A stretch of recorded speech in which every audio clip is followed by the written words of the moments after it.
yung po etymology, hindi po siya yung tinatawag na end. It is the beginning, but it is not the end, it is not the final.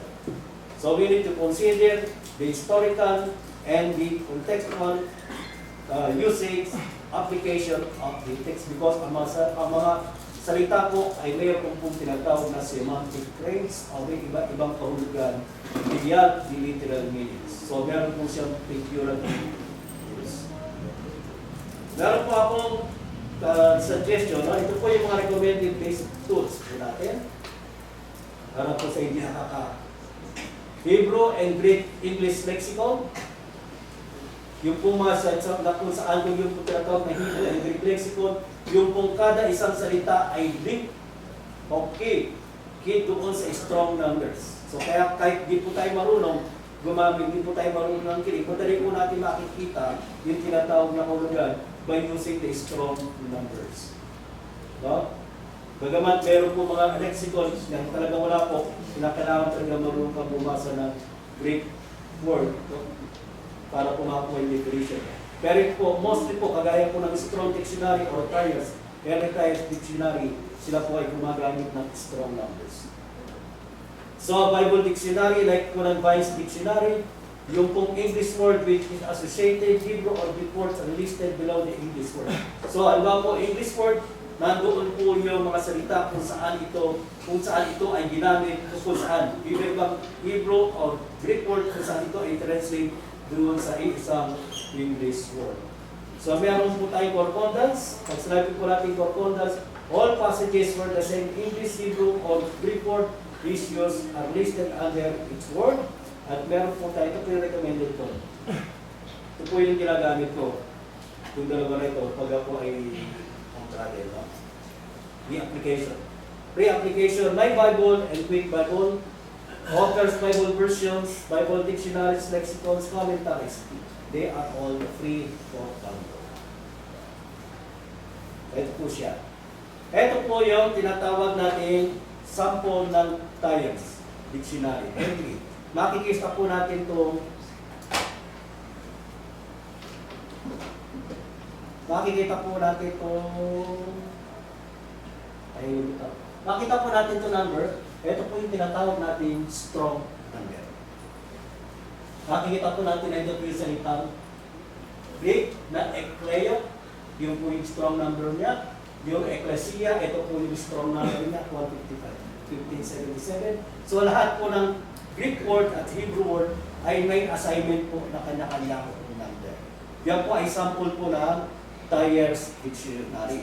At yan ganyan din po makikita nyo po sa strong dictionary. So, meron po, ito po yung sample na tinatawag na Vine's Dictionary. Mapapansin po natin, under the branch, no? Under po sa tinatawag na branch, meron pong 4 na wikang Griego na ginamit. No? Kleidos, Klema, Stobias, Stibas, and Laia. No? Yan po yung sample. Na kung saan yung po sa isang Greek, English word, sometimes ito po ay galing po sa iba't ibang Greek word or Hebrew word. Kaya po, malaki po pagkakamali, dapat po yung salita po na ginagamit natin, i-define po natin sa wikang English using English Dictionary. Malaking kamali yan po. Okay? So, ito po yung ating sample ng My Bible. Mapapansin po ninyo, ito po yung ating My Bible, ito po yung main. Pag-clinic po natin yung tinatawag na halimbawa yung salitang God, in the beginning God. Kapag clinic po natin, lilitaw po itong tinatawag na dictionary list. At mapapansin po natin yung H40. H40, that is the Hebrew. Yan po yung ibig sabihin ng H is Hebrew, no?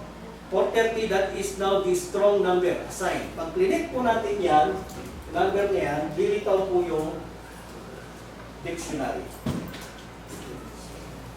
No? Pag lilitaw yung dictionary, makikita po natin kung paano ginamit yung lahat yung salitang Elohim. So, makikita po natin sa salitang Elohim, ginamit na ruler, divine, angels, gods.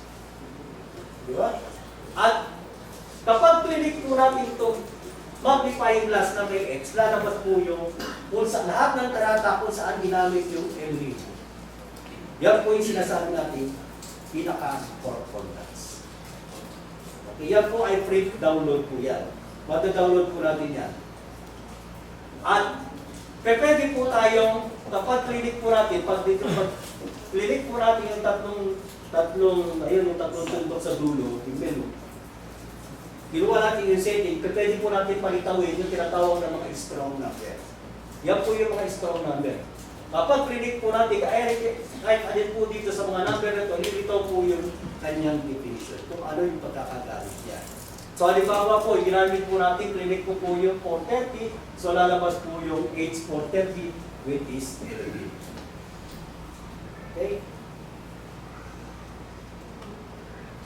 Ito naman po yung aking ginagamit sa browsing naman po, yung tinatawag na Quick Bible, no? Quick Bible po. Pag itinaas po natin itong tinatawag na bar ito, magkakaroon po lang tayo ng dual screen. That is, synchronized po yan. No? At kapag clinic po natin, either dito, no?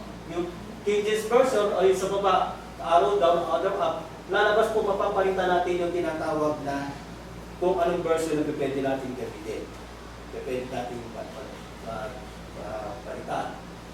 At kapag clinic po natin yung tinatawag na magnifying glass sa pinakataas sa corner, kaya lalabas po yung pinaka-search. No? Type po natin kung anong word. Pero siyempre, hanapin natin. Kapag yung salitang hinanap natin yung load, kung tayo po ay nasa Tagalog Bible, hindi po na wala pong resort. So, nasa King James po ako, nandun po yung find by King James Version, tinayip ko yung law, lalabas po lahat ng talata kung saan ginamit po yung law. Ito po yung tinatawag natin King James Version. Ito po yung tinatawag natin concordance. So, naging electronics na po. Dati po ang concordance, hanapin mo yung law, hanapin mo ito yung concordance, hanapin mo yung law, at iisa-isay mo po doon o saan yung talatang kailangan po. So, yan po yung pinatawag natin yung pinaka-concordance. Okay? At para po, kung wala naman po tayong maraming version, at hindi naman po natin kaya bumili na napakaraming version ng Bible, meron po tayo isang site na mapupuntahan. That is the BibleHub.com. Meron po itong 50 plus Bible translation para makita po ninyo iba-ibang pagkakagamit na salita. So, binibigay ko po ito para meron po tayong idea kasi po minsan tayo po ay nauubos po yung ating panahon lalo po sa kabataan sa Katipito. Diba, nauubos po natin ang ating panahon sa Katipito. Minsan, panonood po ng mga vlog, no? Pampaubos oras, pero wala na nakakaya ito. Diba? So instead po, try po natin i-download ito at try po natin i-browse siya para po mas maunawaan po natin. At malagdagan po natin ating kaalaman. So meron na po tayong idea kung paano po natin pag-aaralan ng Biblia. So suggest ko po sa inyo, instead na manood po tayo ng mga TikTok at about manood po kayo ng mga nakatatawang debate ng Iglesia ni Cristo. Kahit ano man po ng religion, marami po nakatatawang rin. Kung kailangan lang po rin na nakakatawanan, punta po kayo ng YouTube, piliin po ng debate, marami po yung pakatawa ng debate. Okay. Pero, nakatatawa pero, kapupulutan po natin ang So, halinawa po, ay ito po ay nagdulot sa atin ng dagdag kaalaman sa atin sa pag-aaral ng salita. At sa susunod po ng mga araw sa ating pag-aaral sa Bible study. Pag-cater po ako ng founding po additional information pagdating po dito sa atin. Kailangan po at marami po salamat.